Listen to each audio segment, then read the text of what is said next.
There's kind of a religion out there that says this is the way to be human, and this is what sexuality is, and this is what you should do with your money, and this is what you should do if you're a girl, and this is what you should do for your boy, and all stuff gets normalized. I see all the things that are normalized in teen culture, sexting each other, sending each other naked pictures. I was talking to someone this week, sending each other naked pictures of themselves. All of these things have become normalized. These things are demonic. They put you in a position where you can't hear from God and the real, truly human life He has for you.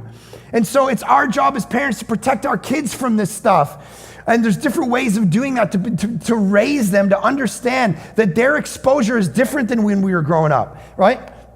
So there's only one or two families that I let my kids actually have sleepovers at in order to help protect them from this, because too many weird things. I grew up as a kid doing sleepovers. And so the parents that we do that with, there's a real clear conversation that's gone on.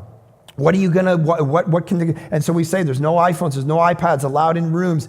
I was reading a book the other day, and a young 7-year-old kid went over to her friend's house, and the mom was like, I was just too afraid to talk to the parent and ask them whether they're exposed to the internet at their house, so I didn't. And then at 10 o'clock at night, I get a phone call, and I go over, and my 8-year-old's crying, because for the last hour and a half, she's been watching pornography on an iPad in their bedroom. And it wasn't even the family. It's not that the family was evil, sitting around twisting their mustache going, oh, I need to figure out how to get these kids.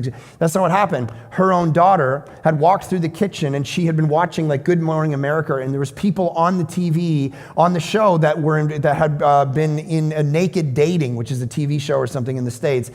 And her 8-year-old heard that phrase, naked dating, and so when she went over to her friend's house and they were hanging out on their iPad playing games, they just typed in naked dating, and they watched pornography for an hour before the mother came in and said what happened, and they cried and they confessed, and then and so she came over. This is the kind of stuff that can just happen so easy, and so don't feel stupid about wanting to protect your kid and asking the right questions and overprotecting them from the kind of things that they could be exposed to in life. This will have spiritual impact. Everything we do is spiritual. Every worldview, what we do with money and sex and family and our jobs and schooling, everything is spiritual, right? Don't be confused by that, some kind of secular sacred divide that what you do on the internet doesn't have anything. This is what we need to protect our kids from. And here's this mother, and she understands her role as the spiritual protector, and so she's going to bat for her kid because she'll do anything for her kid. That's the spirit you should have in this room. You should do anything for your kid, for their spiritual development. You go to war for them because they are in the midst of a war. And that's why Jesus, all through the Gospel of Matthew, has been saying, if you're going to sign up to follow me,